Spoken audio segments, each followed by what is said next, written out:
ముందుకు వచ్చి కూర్చోవచ్చు. ఇదిగో పోనీ. సెక్సీ వాయిస్ తో పిలిస్తే లాంగ్ డ్రైవ్ కనుక్కున్నాను. ఆఖరికి ఓలా క్యాబ్ డ్రైవర్ చేసింది ఆ సంపు తూని బతికిచాడా. సోదాపి త్వరగా పోనీ. మీ టార్చర్ ఎక్కువైపోయిందండి నాకు.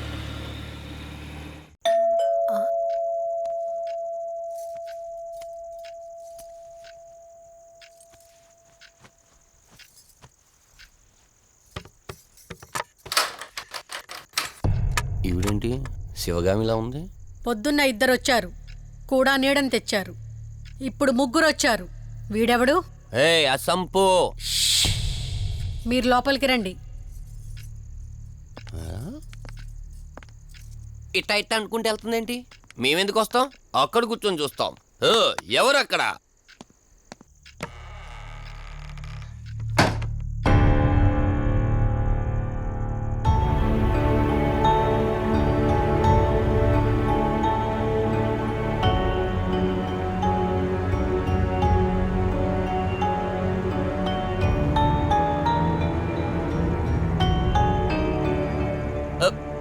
దెయ్యాలు భూతాలంట. వాటితో చిన్నప్పుడే గోళీలు ఆడుకున్నాం. రాని దెయ్యం మేము చూసాం ఇట్లా చేరే సినిమాలు. మాకు చెప్తారేంటి? అమ్మా గాలి కనుకుంటా.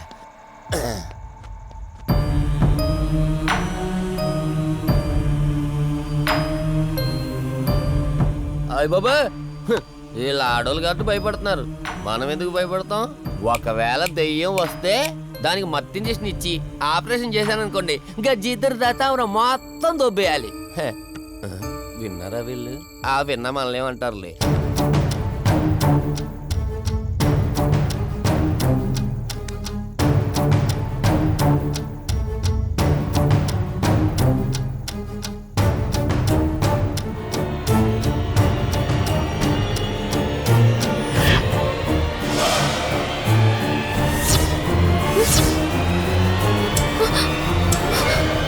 అయ్యి బాబాయ్,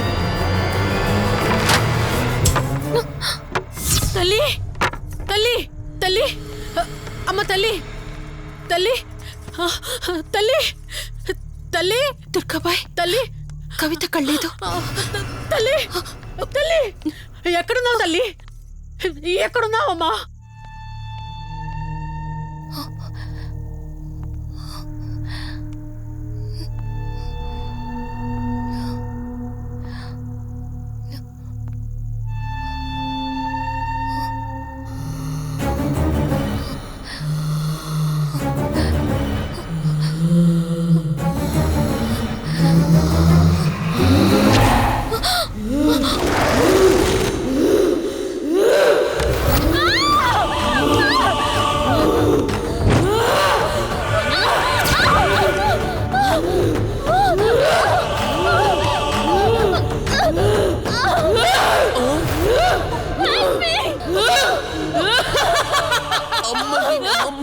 దెయ్యాలున్నాయి, మనం ఇక్కడి నుంచి ఎస్కేప్ అయిపోవాలి.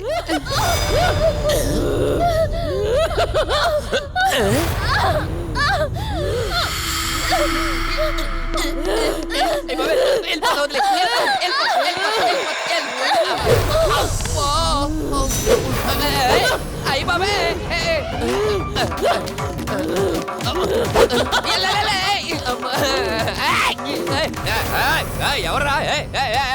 సంపో వెళ్ళిపోతున్నా. వెళ్తున్నా అని చెప్పాను కదా, వెళ్తున్నా. ఇటు వచ్చావా? వెళ్తున్నాను. ఆ సంపు నువ్వు చెప్పురా.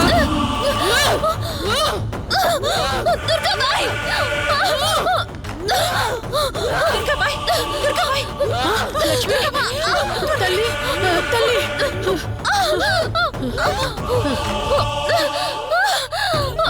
ఓ కాళీ, మా కాళీ, ఉగ్ర కాళీ స్వాహా, ఓం చండీ, మహా చండీ, ఓం శ్రీం భీం క్లీం స్వాహా. అమ్మ తల్లి తల్లి, నీకేం కాలేదు కదమ్మా? ఏం కాలేదు కదమ్మా? నేను వచ్చేసాను, భయపడకమ్మా. ఏదో పీడకలంతే. లక్ష్మి, మొదటిసారి ఒక ఆత్మ నన్ను ఎదిరించి నా కూతురు శరీరంలోనే ప్రవేశించిందంటే అది మామూలు ఆత్మ కాదు. దాని శక్తి ముందు నా మంత్రశక్తి పని చెయ్యట్లేదు. మరి ఇప్పుడు ఏం చేద్దాం దుర్గాబాయ్? సమస్య ఎంతటిదైనా పరిష్కారం ఉంటుంది. ఇక్కడి నుండి 550 కిలోమీటర్ల దూరంలో పెంచలకోన అనే ఊళ్ళో మల్హోత్రా అనే క్షుద్ర మాంత్రికుడు ఒకడు ఉంటాడు. ఎంతటి ఆత్మనైనా అతని శక్తితో దిగ్బంధనం చేయగలడు. మీరు సరే అంటే మిమ్మల్ని అక్కడికి తీసుకుని వెళ్తాను. నువ్వు చెప్పేది వింటుంటే చిన్నప్పుడు మా అమ్మమ్మ చెప్పిన చందమామ కథలా ఉంది. అయినా నిన్ను అలాంటి చోటికి తీసుకెళ్లేందుకు మా వదిన అనాలి. మధు, మనం ఉన్నది 21st సెంచరీలో. ఈ కాలంలో కూడా దయ్యాలు భూతాల్ని నమ్మటం ఏంటి? ఫూలిష్గా. నా కళ్ళతో చూశానని చెప్పినా నమ్మవేంటి? నేను హాస్పిటల్లో ఉండగా నన్ను ఒక నీడ వెంటాడుతోందని చెప్పాను. అది నీడ కాదు, ఆత్మ. దాని గొంతు నేను విన్నాను. నేను చెప్పేవన్నీ నీకు అబద్ధాలనిపించవచ్చు, కానీ దుర్గాబాయ్ దగ్గర చూసిన ప్రతిదీ నేను నమ్ముతున్నాను. Don't be silly Madhu. మళ్ళీ మళ్ళీ అదే చెప్తావేంటి? ప్లీజ్ కార్తీక్, నేను భ్రమతో చెప్పట్లేదు. ఈ ఒక్కసారికి నన్ను నమ్ము. నేనేదడిగినా కాదనకుండా చేశావు. ప్లీజ్, మల్హోత్రా దగ్గరికి వెళ్దాం. సరే, నాకు నమ్మకం లేకపోయినా నీకోసం వస్తున్నా. కేవలం నీకోసం.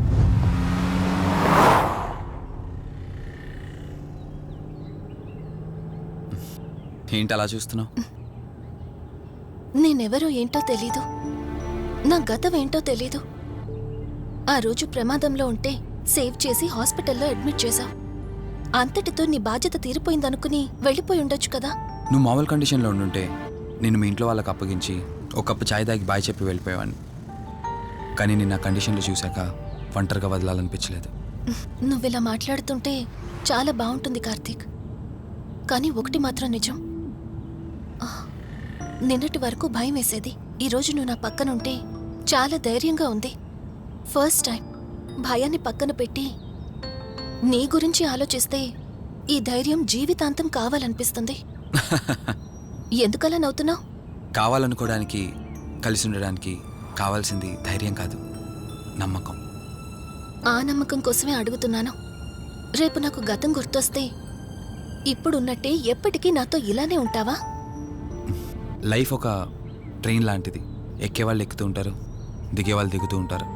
కాకపోతే మనకిష్టమైన వాళ్ళు పక్కనున్నంత వరకు లాస్ట్ స్టేషన్ వచ్చేంత వరకు దిగాలనిపించదు. ఆ ఇష్టం మన పక్కనే ఉంటే?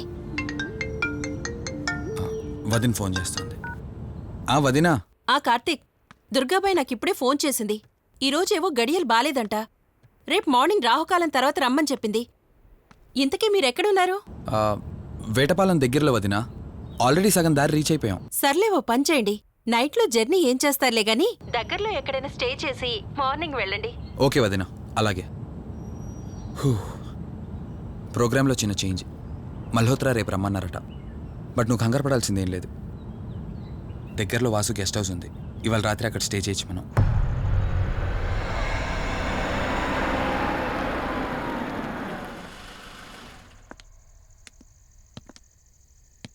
గెస్ట్ హౌస్ అంటే చిన్నదనుకున్నాను, కానీ పెద్దదే. డాక్టర్ కదా, ఆ మాత్రం సంపాదించుంటాడులే. నువ్వు ఈ రూమ్లో రెస్ట్ తీసుకో, నేను సోఫాలో పడుకుంటాను. సరే, గుడ్ నైట్. Good night.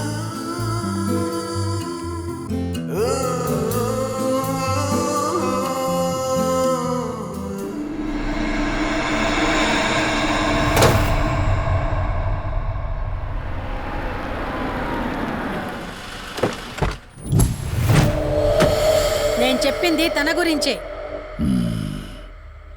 చూసా, తల చుట్టే తిరుగుతున్న ఆత్మని చూసా. ఒంటరిగా ఉండలేక, వదిలి వెళ్ళలేక నీడై వెంబడిస్తోంది.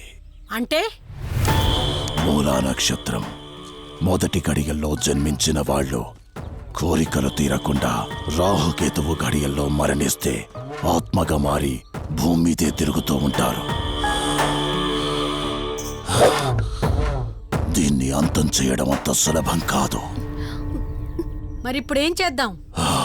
ఇక్కడ నుండి సరిగ్గా 1 మైలు దూరాన పురాతన రావి చెట్టు ఒకటుంది. ఆ చెట్టు మొదల దగ్గర దుర్గామాత విగ్రహం ఉంటుంది. ఈ రోజు రాత్రి సరిగ్గా 11 గంటలకు అక్కడికి రండి.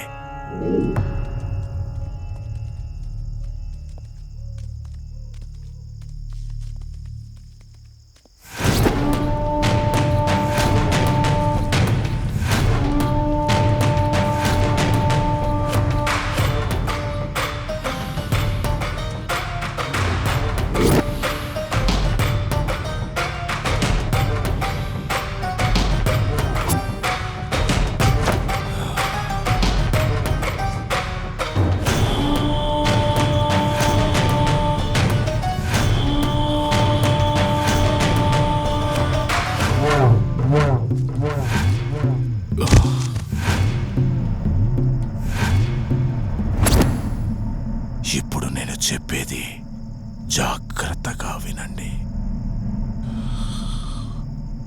మనం ఆత్మని మోసం చేసి బంధిస్తున్నాం. ఆత్మను ఒక్కసారి మాత్రమే మోసం చేయగలం, రెండవసారి చెయ్యలేం. ఇక్కడి నుంచి కనిపిస్తుంది, ఆ చెట్టు వెనకమే నలుగురం ఉంటాం.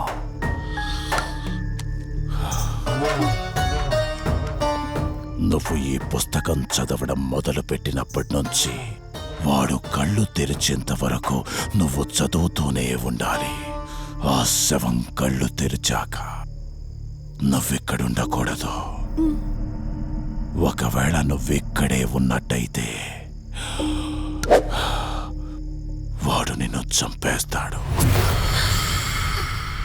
చెప్పు, ధైర్యంగా చేయగలవా? చేస్తాను. సరే, చదవడం మొదలుపెట్టు. మధు, జాగ్రత్త.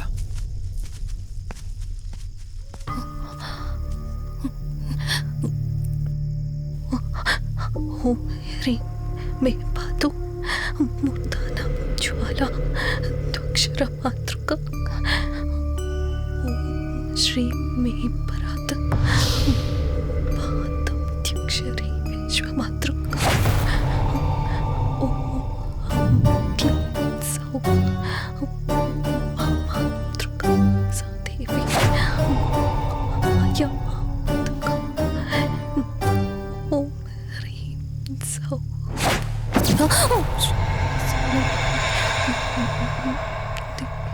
విశ్వసుందరి. ఓం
నీ గతమేంటో తెలియకపోయినా సరే, రేపటి నుంచి ఈ ఆత్మ అనేది నీ దగ్గరికి రాదు. ఇది తీసుకెళ్ళి ఏదైనా పాడుపడ్డ చెరువులో వదిలేయండి.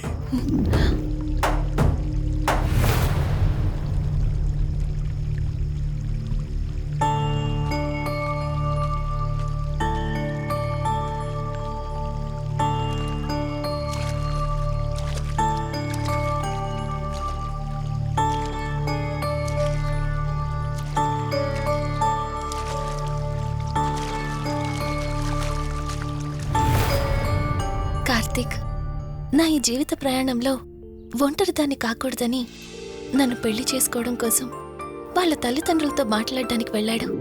నా గత జీవితం గురించి నాకేమీ గుర్తులేదు, కానీ రాబోయే జీవితంలో అన్ని సంతోషాలే.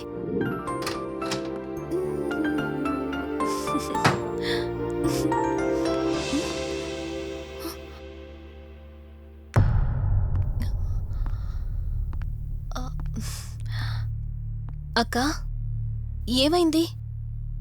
పోలీసులొచ్చారు. సార్, కార్తీక్ వైజాగ్ వెళ్ళాడు. 2 డేస్లో రిటర్న్ వచ్చేస్తాడు. రాగానే మిమ్మల్ని కలవమని చెప్తాను. ఏంటక్కా, ఎవరేం మాట్లాడడం లేదు? నీ భర్త వచ్చాడమ్మా. నా భర్త? నా భర్త? అవునమ్మా, ప్రూఫ్స్ అన్ని చెక్ చేశాం. ఎంక్వైరీ చేసి కన్ఫర్మ్ చేసుకున్న తర్వాతే ఇక్కడ తీసుకొచ్చాం. అతనే నీ భర్త.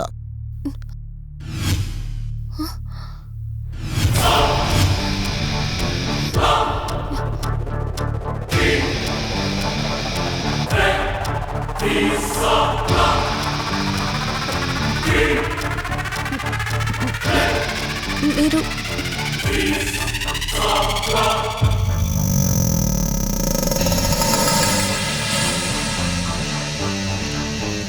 Hi, I'm Rishi.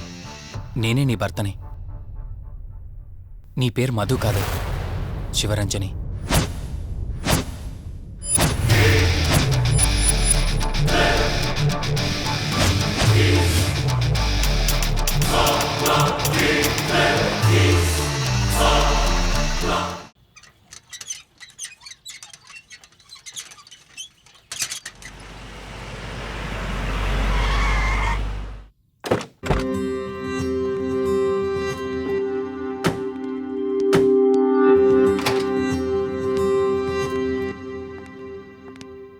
వెల్కమ్.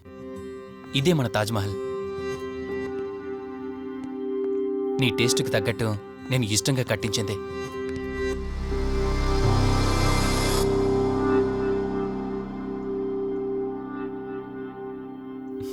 ఏంటలా చూస్తున్నా? ఇదే అన్నిటికంటే నీకిష్టమైన ఫోటో. మన పెళ్ళయ్యాక తీసుకున్న ఫస్ట్ ఫోటో. ఇదెప్పుడు మన కళ్ళ ముందే ఉండాలని నువ్వే హాల్లో పెట్టించావు. కమ్ నా తర. నేను మిమ్మల్ని ఒకటి అడగచ్చా?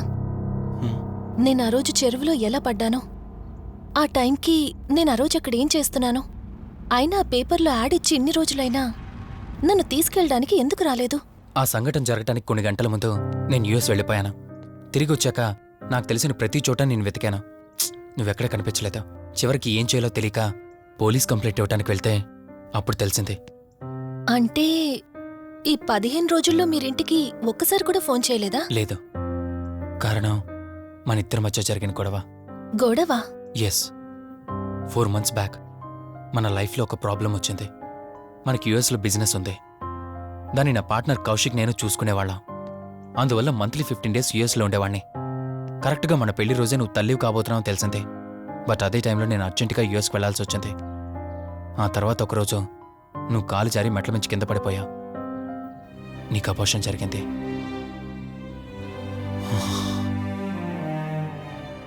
ఆ టైంలో నేను దగ్గరగా లేనని అప్పటి నుండి నువ్వు నన్ను దోషిగానే చూస్తున్నావు. ప్రతి చిన్న విషయానికి గొడవ పడేదానివి. అలా గొడవ పడిన ప్రతిసారి కారులో మీ ఫ్రెండ్ ఇంటికి వెళ్ళి కోపం తగ్గాక తిరిగొచ్చేదానివి. మొదట్లో కొంచెం బాధేసినా రాను అలవాటైపోయింది. అలాగే మళ్ళీ ఒకరోజు నేను బిజినెస్ పని మీద యుఎస్ వెళ్లాల్సి వచ్చింది. ఆ విషయం నీకు తెలియగానే నాతో మళ్ళీ గొడవ పెట్టుకున్నా. ఎంత చెప్పినా వినుకుంటా కారేసుకొని వెళ్ళిపోయా. ఎప్పట్లాగే 2-3 రోజుల్లో తిరిగొస్తాం అనుకుని నేను యుఎస్ వెళ్ళిపోయాను. తప్పు నాదే. మొదటిసారి వెళ్ళాను, నాకు పుట్టబోయే బాబు దూరం అయిపోయాడు. రెండోసారి వెళ్ళాను, నువ్వు నాకు దూరం అయ్యా. ఒకవేళ నీకేమైనా అయ్యుంటే. అందుకే యుఎస్లోనే మన బిజినెస్లన్నీ కౌశిక్ అప్పగించి వచ్చేసాను. నీకోసం, కేవలం నీకోసం.